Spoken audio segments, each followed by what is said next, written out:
I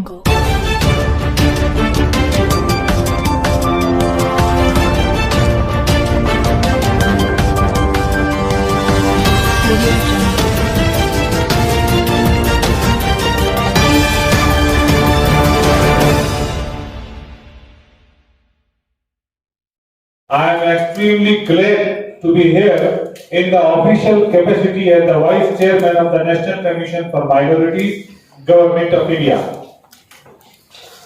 My purpose of the visit is generally to interact with the minority community and to formalize policies for redressal of their grievances, to inspect various schemes intended for the minorities, to evaluate the progress of 15-point program, and to interact with the prominent members of the minorities community. मुझे यहाँ आकर बहुत खुशी हो रही है, बहुत गर्व भी मैं महसूस कर रहा हूं कि मैं उस तारीखी जगह पर पहुंचा हूं जो भारतीय संस्कृति, गंगा जमुनी तहजीब, एकता, भाईचारा और प्यार के लिए मशहूर है।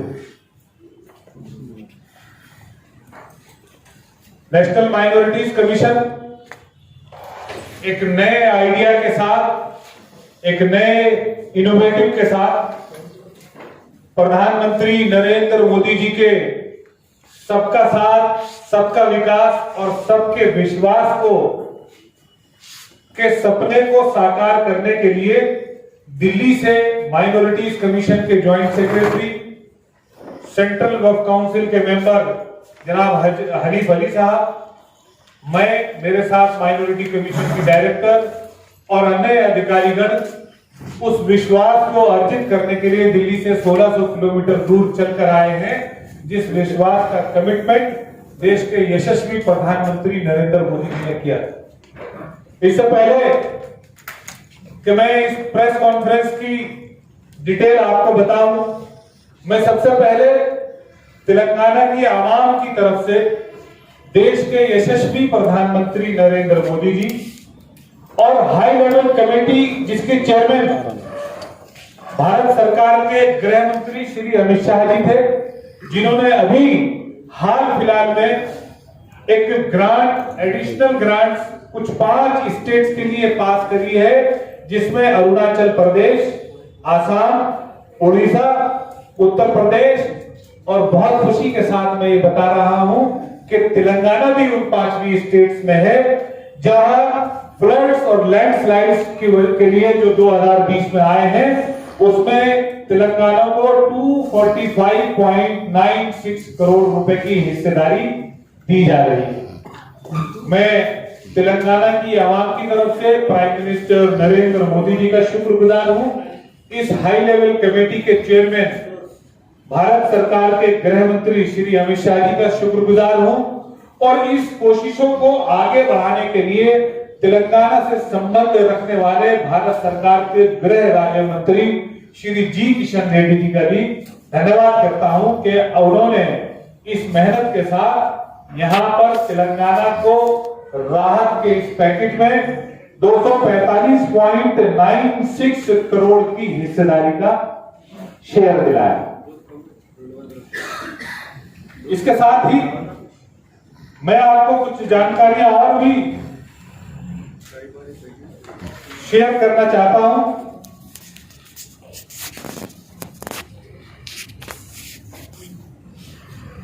जो कि मैं लिखकर लेकर आया हूं अल्पसंख्यक मंत्रालय की।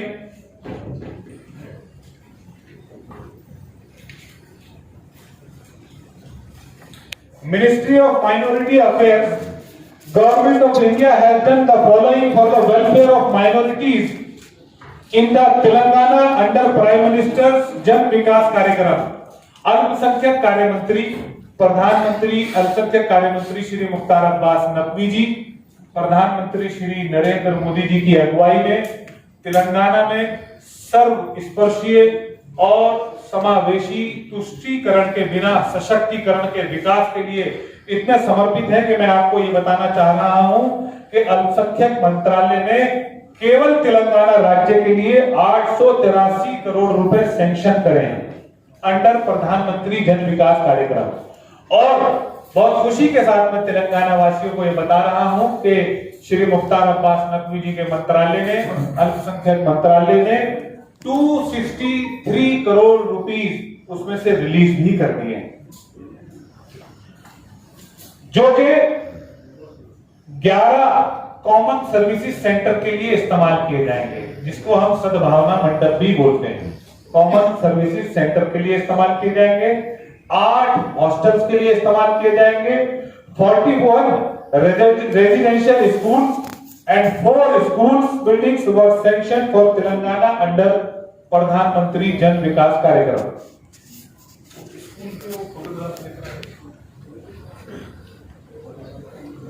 मैं बहुत खुशी के साथ ये बता रहा हूं कि जब हमने यहां की समीक्षा करी तो उसमें 15 सूत्री प्रधानमंत्री कार्यक्रम की समीक्षा करने के बाद हमने ये जाना कि तेलंगाना राज्य जो ये रेजिडेंशियल स्कूल चला रहा है ये एक काबिल तारीफ काम है। और मैं बहुत खुशी के साथ तेलंगाना के लोगों को ये बताना चाह रहा हूं कि ये रेजिडेंशियल स्कूल्स की जो अपनी बिल्डिंगें बन रही हैं उन बिल्डिंगों में 41 स्कूलों के लिए प्रधानमंत्री जन विकास कार्यक्रम के तहत 60% आर्थिक सहयोग रेजिडेंशियल स्कूल की अपनी बिल्डिंग बनने के लिए केंद्रीय अल्पसंख्यक मंत्री श्री मुख्तार अब्बास नकवी जी के द्वारा दिया जा रहा है। और ये 50 से ज्यादा रेजिडेंशियल स्कूल सैंक्शन हो चुके हैं।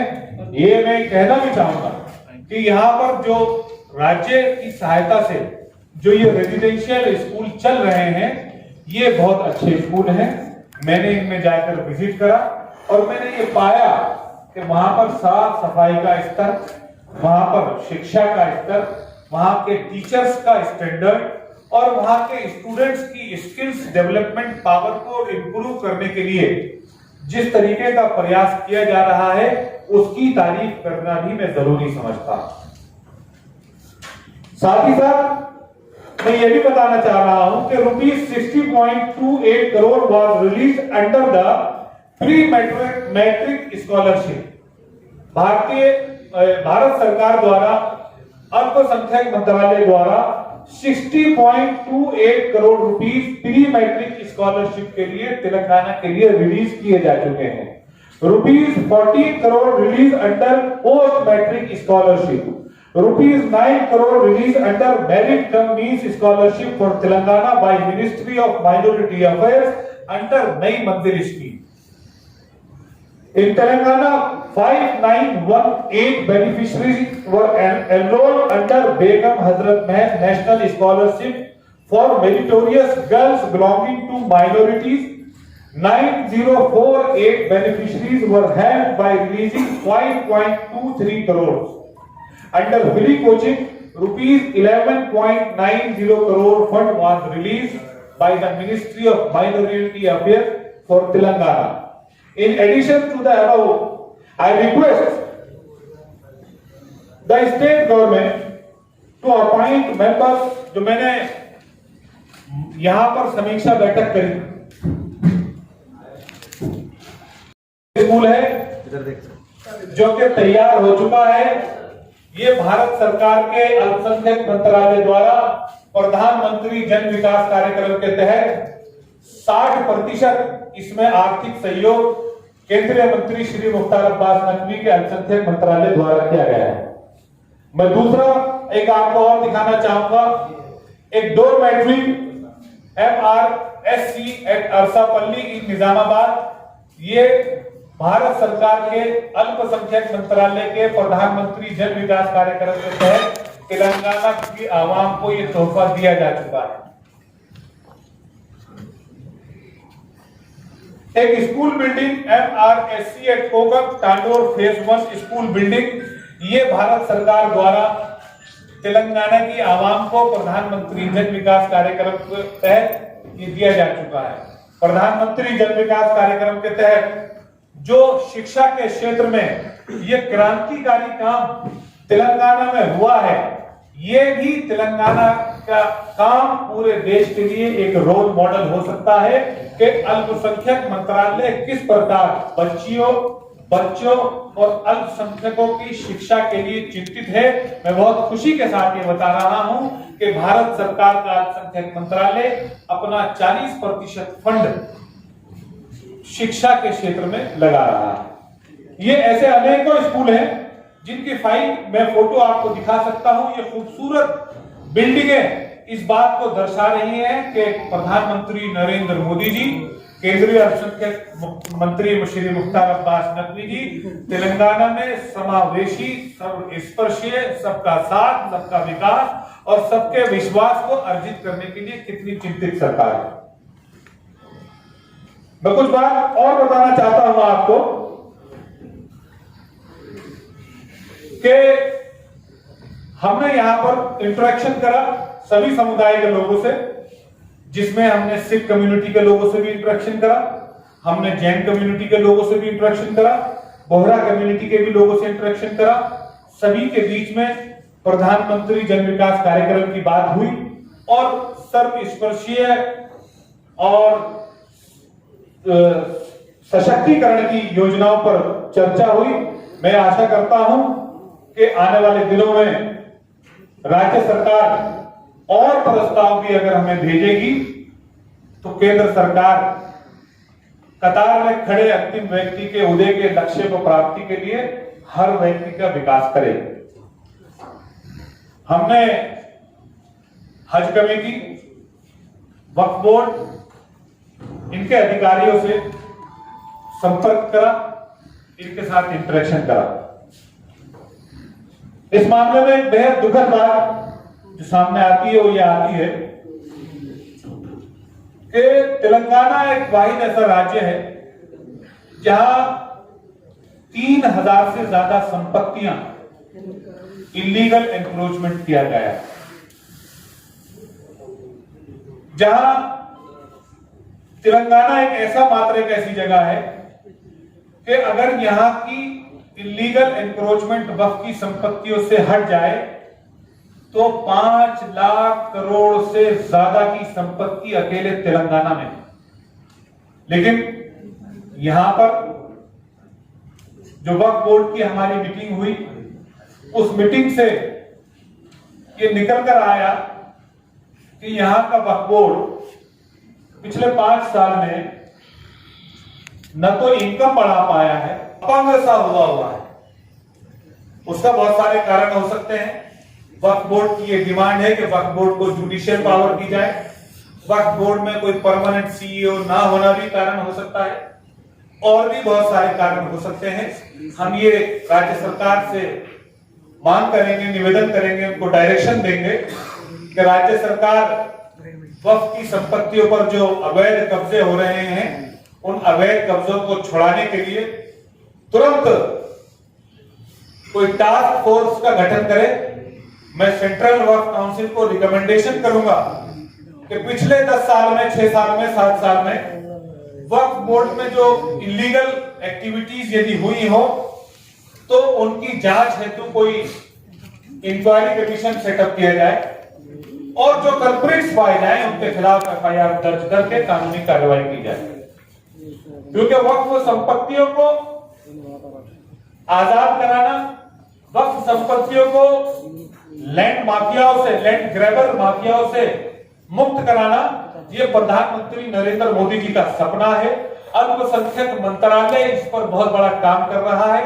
अल्पसंख्यक मंत्रालय ने तेलंगाना राज्य को भी फाइनेंशियल मदद करी है, जियो मैपिंग और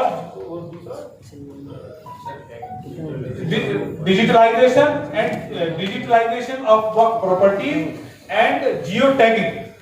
इसके लिए 100% फाइनेंस भारत सरकार का अल्पसंख्यक मंत्रालय कर रहा है और हम आशा करते हैं कि तेलंगाना सरकार इसमें हमारी मदद करेगी और ये बहुत जल्द ये जो वक्फ के जो माफिया हैं, ये किसी भी पार्टी से संबंधित रख सकते हैं, तेलंगाना सरकार से भी आग्रह करूंगा कि किसी भी राजनीतिक दबाव में ना आकर वक्फ की संपत्तियों को बिना खटक आजाद कराएं और जो लोग वक्फ की संपत्तियों पर नाजायज कब्जे कर रहे हैं उनके खिलाफ तुरंत एफआईआर दर्ज कर मुकदमा शुरू करना चाहिए, क्रिमिनल मुकदमा। एक और डायरेक्शन हम यहां देना चाहेंगे कि प्रधानमंत्री 15 सूत्रीय कार्यक्रम, इसकी डिस्ट्रिक्ट लेवल की कमेटी बनती है जिसका काम यह होता है कि वो नीचे तक अल्पसंख्यक समुदाय की विकास की केंद्र सरकार और राज्य सरकार की योजनाओं को नीचे तक ले जाने का काम करते हैं। अनफॉर्चुनेटली तेलंगाना के डिस्ट्रिक्ट्स में इन कमेटियों का गठन नहीं हुआ है। हम राज्य सरकार को यह भी रिकमेंड करते हैं कि राज्य सरकार तुरंत इन डिस्ट्रिक्ट लेवल रिव्यू मीटिंग्स की कमेटियों के गठन करे, आम प्रतिनिधियों का उसमें इन्वॉल्वमेंट हो, हर 3 महीने में उसकी मीटिंग हो, केंद्र सरकार और राज्य सरकार की योजनाएं ताकि नीचे तक जा सके, उनका लाभ मिल सके। एक और हमने ये महसूस करा कि जब इतने सारे स्कूलों में जाकर देखा कि प्रधानमंत्री जन विकास कार्यक्रम के तहत ये बिल्डिंगें बन रही हैं, इन पर 60% का जो इन्वेस्टमेंट भारत सरकार कर रही है, तो हम ये भी चाहेंगे कि आम जनमानस के बीच में ये संदेश भी जाना चाहिए कि देश की केंद्र की सरकार भी विकास के कार्य में तेलंगाना के साथ बराबर की साझेदार है। तो ये भी इसका भी प्रचार प्रसार उन प्रधानमंत्री 15 सूत्रीय कार्यक्रम की डिस्ट्रिक्ट लेवल की कमेटी के माध्यम से होना चाहिए। हमने वक्फ बोर्ड की मीटिंग करी और वक्फ बोर्ड को ये डायरेक्शन दी कि नवाड को, जो कि अल्पसंख्यक मंत्रालय की एक बिल्डिंग डेवलपमेंट की संस्था है, आप यहां से तेलंगाना से जिस पर इंटरेस्ट फ्री लोन देती है कोई भी बिल्डिंग बनाने के लिए। Incidentally, Secretary NCM is also the CMD of NABARDCO. State Work Board can identify some work property for development by NABARDCO. The residential school for minorities in Telangana can be considered as for developing on work properties. Ministry of Minority Affairs, Government of India has done following for the welfare of minorities Telangana under Prime Minister Jan Vikas कार्यक्रम। हम ये भी चाहेंगे कि वक्फ board जो है वो कोई प्रपोजल नवाडको के लिए अगर दे तेलंगाना राज्य, तो केंद्र सरकार उसमें पूरी मदद करेगा। एक और मामला हमारे सुनने में आया जिसमें हम चाहेंगे कि राज्य सरकार तुरंत संज्ञान ले, वो तेलंगाना उर्दू एकेडमी का मामला है। यहाँ के मैंने समाचार पत्रों के माध्यम से ये पढ़ा कि प्रोफेसर ने गंभीर आरोप डायरेक्टर के खिलाफ लगाए हैं, एक महिला प्रोफेसर ने।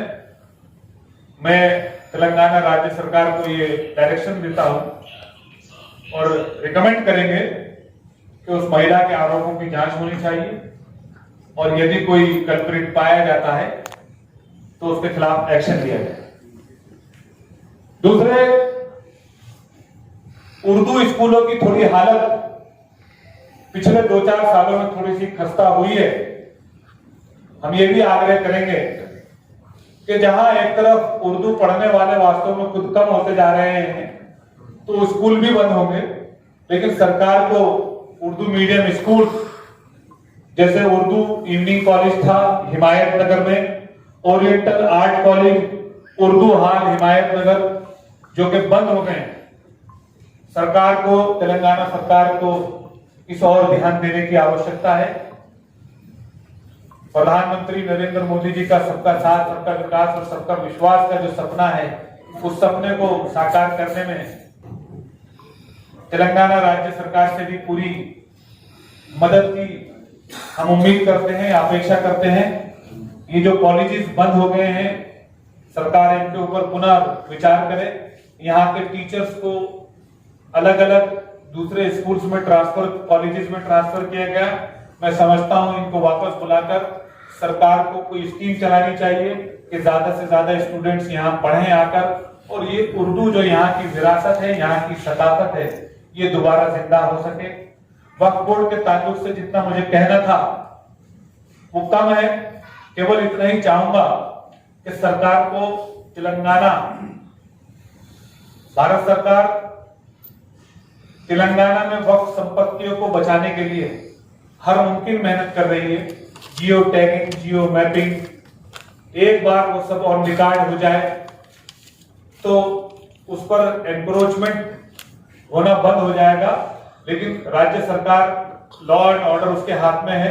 राज्य सरकार को चाहिए कि अपने लॉ एंड ऑर्डर का इस्तेमाल करते हुए बिना किसी पॉलिटिकल दबाव के कोई भी व्यक्ति यदि इसमें इन्वॉल्व पाया जाए तो उसके खिलाफ इंक्वायरी करी जाए। यदि सेंट्रल वक्फ काउंसिल को उचित समझेंगे हम तो सीबीआई इंक्वायरी के लिए भी रिकमेंड कर सकते हैं, क्योंकि यहाँ पर हमने प्रोमिनेंट माइनॉरिटी कम्युनिटी के मेंबर्स से जो बातचीत करी, उन्होंने हमसे वक्फ में फैले हुए पर्याप्त भ्रष्टाचार के खिलाफ सीबीआई इंक्वायरी की मांग करी। बहुत बहुत शुक्रिया। दौरा करा और मुझे यहाँ प्रेजेंटेशन मिला है। मैं वक्फ सेंट्रल वक्फ काउंसिल को डायरेक्शन जरूर दूंगा कि यहाँ पर यदि भ्रष्टाचार के कोई सबूत मिलते हैं पहले अपने लेवल पर इंक्वायरी करी जाए, और यदि ऐसा लगता है कि वास्तव में इनमें दम है तो इसमें सीबीआई इंक्वायरी जरूर सेटअप होगी। सर जो है, सर आतिफ साहब, मैं जब आप यहाँ हैदराबाद तशरीफ लाए इससे पहले मैं अखबार में आपके बारे में, मेरे ब्रदर अली साहब के बारे में पढ़ा तो काफ़ी खुशी हुई कि एक युवा हिंदुस्तान के लिए जनाब आतिफ रशीद साहब के जैसा शख्स यहाँ आ रहा है। तो मुझे महसूस हुआ कि ये हिंदुस्तान वाकई बदल रहा है। हमने जो भी जर्नलिज्म में सीखा है, वैसे तो मैं बहुत ही छोटा तालिब इल्म हूँ, काफ़ी बड़े एक्सपीरियंस मौजूद है। तो मैं सबसे पहले आपसे इजाज़त ये लूँगा कि दो सेकंड आपके बारे में बोलूँ, आप इजाज़त दीजिए, क्योंकि जब आपके बारे में मैंने जो भी स्टडी की 3-4 दिन से आप तशरीफ लाए हैदराबाद में। एक सेकंड प्लीज, तारीफ नहीं है यहाँ, तारीफ नहीं है, सुनिए, बात तारीफ की नहीं है यहाँ। तो मैं आपसे ये अर्ज कर रहा था कि आप जब दक्कन की सरजमीन पे तशरीफ लाए और सबसे पहले आपने जुमे की नमाज मक्का मस्जिद में अदा की, ये काबिल तारीफ है। और आपका घराना हाफिज से है, मैं जहाँ तक मेरी जानकारी आप खुद भी हाफिज है और आपकी फैमिली में भी कई हाफिज हैं। तो मैं आपका जितना भी आपने अभी वक्फ बोर्ड के बारे में और यहाँ की माइनॉरिटी के बारे में जो कहा, तो उसमें मेरे जो पॉइंट्स है सिमिलर है। मैं अब यहाँ से आप पहली शुरुआत करता हूँ कि digitalize of complete Waqf record लगभग मुकम्मल हो गया है। हाँ, जो हमारे यहाँ तेलंगाना में संस्था की मदद से 5 साल में मेट्रो लाइन बन सकती है और 4 साल में एयरपोर्ट इंटरनेशनल तैयार होता है और 72 साल में वक्फ बोर्ड का प्रॉपर्टी डिजिटल नहीं होता है। देखिए मैं एक सेकंड कंक्लूड बहुत इंपॉर्टेंट है। सुनिए ना, आपका क्वेश्चन क्या है? क्वेश्चन बताइए ना। क्वेश्चन यही है कि मेरा डिजिटलाइज के लिए जितनी प्रॉपर्टी जो आपके प्रेजेंट गवर्नमेंट कर रही है उसको बहुत ही जल्द, यहाँ अधिकार आपके साथ बैठे, बहुत ही जल्द से जल्द इसको कंप्लीट कर दिया जाए। और देखिए सेकंड जो मेरा है, यहाँ की जो तेलंगाना गवर्नमेंट का है वो आज भी किराएदार पे डिजिटलाइज मशीन से नहीं बल्कि जो है रिसिप्ट पे किराया लेती है, जिसमें बहुत बड़ा करप्शन हो सकता है, हो रहा है। इसको भी यहाँ तक के देखिए, आप मांगने वाला भी डिजिटलाइज मशीन से मांगता है, लेकिन आज तक 72 साल हो गए। ये भाई मैं आपकी बात समझ गया, मैं बुलेट पॉइंट बता रहा हूँ। हाँ बिल्कुल, जियो मैपिंग, जियो टैगिंग जी, और जीपीएस मैपिंग जी, और वक्फ प्रॉपर्टीज का डिजिटलाइजेशन, इसके लिए भारत सरकार पैसे दे रही है, 100% पैसे दे रही है। अब ये राज्य सरकार की जिम्मेदारी है कि इसको यथाशीघ्र कंप्लीट करें। हम डायरेक्शन देते हैं कि यथाशीघ्र तेलंगाना सरकार इसमें इंटरफेयर करे और इसको करे। दूसरे सुन लीजिए ना, अब आप माइक छोड़ दीजिए, बस मैं आपके सारे सवालों के जवाब दे रहा हूँ, ठीक है ना। दूसरे, वक्फ प्रॉपर्टीज पर इलीगल एनक्रोचमेंट यदि यहाँ पर बढ़ रहा है, 3000 से ज्यादा वक्फ प्रॉपर्टीज पर इलीगल कब्जा है, तुरंत उन पर एफआईआर दर्ज होकर क्रिमिनल मुकदमा दर्ज होना चाहिए, ये हमारी मांग। तीसरे, यहाँ आप प्रोमिनेंट मेंबर्स के साथ इंटरेक्शन में हमको ये बात जानकारी में आई है कि यहाँ पर हमसे बहुत सारे लोगों ने ये आग्रह करा है कि वक्फ बोर्ड में तेलंगाना में फैले हुए पर्याप्त भ्रष्टाचार के खिलाफ सीबीआई इंक्वायरी होनी चाहिए। हम दिल्ली जाकर इस पर विचार करेंगे, जरूर रिकमेंड करेंगे यदि हमें आवश्यकता लगे। चौथी बात, वक्फ संपत्तियों को लेकर तेलंगाना राज्य को किसी भी राजनीतिक पार्टी के दबाव में रहने की आवश्यकता नहीं है, एक्शन शुरू कर लेना चाहिए। वक्फ बोर्ड में परमानेंट सीईओ का अपॉइंटमेंट होना चाहिए, ये हम तेलंगाना सरकार से आग्रह करते हैं, उनसे रिक्वेस्ट करते हैं कि वो यहाँ पर तुरंत वक्फ संपत्तियों को बचाने के लिए परमानेंट सीईओ का अपॉइंटमेंट करें। ये वक्फ से संबंधित हमारी रिकमेंडेशन है स्टेट गवर्नमेंट को। सेंट्रल गवर्नमेंट का जो कंसर्न है, सेंट्रल गवर्नमेंट अपना काम इसमें कर रहा है। ऐसे ही मैं ये बता देना चाहता हूं कि जो फ्लड रिलीफ के लिए ये जानकारी मैं यहाँ पर साझा कर रहा हूं, अभी अमित शाह जी ने जो घोषणा करी है उसमें 245.96 crore, thanks from Telangana to the union home minister Amit Shah ji, prime minister Narendra Modi ji and G Kishan Reddy ji. और मैं आपको बुलेट पॉइंट्स बता देता हूं कि ₹883 crore was sanctioned under PMJDK and 263 crores were released so far। ये बुलेट पॉइंट आप समझ लीजिए कि अल्पसंख्यक मंत्रालय ने प्रधानमंत्री जन विकास कार्यक्रम के तहत 883 करोड़ रुपए यहाँ के लिए पास करे हैं तेलंगाना के लिए, जिसमें से 263 करोड़ रिलीज कर दिए हैं। 11 कॉमन सर्विसेज सेंटर बनेंगे, जिसमें से 8 हॉस्टल बनेंगे, 41 रेजिडेंशियल स्कूल बनेंगे, 4 स्कूल बिल्डिंग बनेगी जो कि इस पीएमजीडीके के माध्यम से अप्रूव हो चुके हैं। पूर्व तेलंगाना के उर्दू एकेडमी के डायरेक्टर के बारे में गंभीर आरोप लगे हैं, उनकी जांच होनी चाहिए और उसको उर्दू एकेडमी को फाल और एक्टिव बनाने के लिए सरकार को फौरी कदम उठाने की जरूरत है। स्कूल जो इस कदर बंद हो रहे हैं ये तशवीश का बाइस है। हाँ, मैं तेलंगाना राज्य की एक स्कीम की बहुत तारीफ करना चाहता हूँ कि तेलंगाना राज्य जो ये रेजिडेंशियल स्कूल चला रहे हैं ये काबिल तारीफ है, बहुत अच्छे स्कूल हैं। यहाँ पर इनका निजाम तालीम अच्छा है, स्कूल की बिल्डिंग अच्छी है। जो कमी है उसमें सिर्फ ये है कि वो किराए की बिल्डिंगों में अभी तक चल रहे हैं। केंद्र सरकार 41 स्कूलों में सहयोग कर रही है और प्रपोजल आएंगे तो और प्रपोजल भी मना किया हम पास करें। वक्फ बोर्ड में रेजिडेंशियल स्कूल के लिए वक्फ बोर्ड की जमीनों को सरकार को इस्तेमाल करना चाहिए। सरकार ने तो लिखा है, जगह भी आइडेंटिफाई की है, सीएम का ख्वाब है रेजिडेंशियल स्कूल, लोग पढ़ेंगे, दूसरे पढ़ेंगे तो आगे बढ़ेंगे, ये दूसरे का ख्वाब है। यहाँ क्रिश्चियंस के लिए क्रिश्चियन फाइनेंस कारपोरेशन का बनाना बहुत अच्छी चीज है, लेकिन उसको ये भी सुनिश्चित करना चाहिए कि कितने क्रिश्चियंस को क्या क्या लाभ दिया जा रहा है, इसके लिए भी कोई मैकेनिज्म तैयार होना चाहिए। राज्य सरकार केंद्र सरकार के साथ सबका विकास और सबके विश्वास को अर्जित करने के लिए जितना भी काम करेगी, केंद्र सरकार उसमें उनके साथ सहयोग करने के लिए तैयार है। बहुत बहुत धन्यवाद। आप तेलंगाना की बात करिए, तेलंगाना का मैं बता चुका हूँ 863 करोड़ रुपए सैंक्शन हो गए हैं, 263 रिलीज हो चुके हैं। सुन लीजिए, जहाँ जहाँ यूटिलाइजेशन सर्टिफिकेट आ रहा है वहाँ फर्दर ये रिलीज किया जा रहा है। रिलीज कितना हुआ सेंटर ने, रिलीज कितना 263 करोड़ टोटल बताओ। 5 टोटल पूरा हिंदुस्तान का जब करेंगे तो बताएंगे। अभी तेलंगाना की बात करिए आप। सर, उर्दू एकेडमी का जो आपने अभी जिक्र किया, जो मतलब आपकी इंक्वायरी आ चुकी है, पुलिस से उसकी इंक्वायरी आ चुकी है, क्लियर है, ये सरासर एक कॉन्स्पिरेसी है। इसकी आप जान कराइए अपने अधिकारों से, यहाँ के जो भी राज्य सरकार इसकी चिंता करे। और कोई क्वेश्चन किसी का? आशुर खान है, कंजर्वेशन और प्रिजर्वेशन, जितने भी आशुर खान आप गए तो उसके कंजर्वेशन और प्रिजर्वेशन के लिए कुछ उन्होंने हम लोगों को अपनी रिक्वायरमेंट दी है, हम उन पर विचार करेंगे। और हेरिटेज प्रॉपर्टीज पर अच्छा आतिफ साहब है हो गया, आपके बहुत सारे क्वेश्चन हो जी। सवाल जो है वो नहीं जनाब जी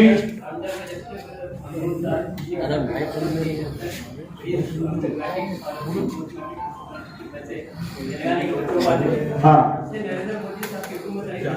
गलत कह रहे हैं आप, गलत कह रहे हैं। मैंने आपको आपको डिटेल दे दी है। ₹60.28 crore was released under the pre-matric scholarship। सुन लीजिए ना, सुनिए पूरा रिकॉर्ड दे रहा हूँ आपको एक साल का। ₹60.28 crore was released under the pre-matric scholarship, ₹14 crore released under post-matric scholarship, ₹9 crore released under matric cum means scholarship from Telangana by Ministry of Minority Affairs under Nai Manzil scheme in Telangana।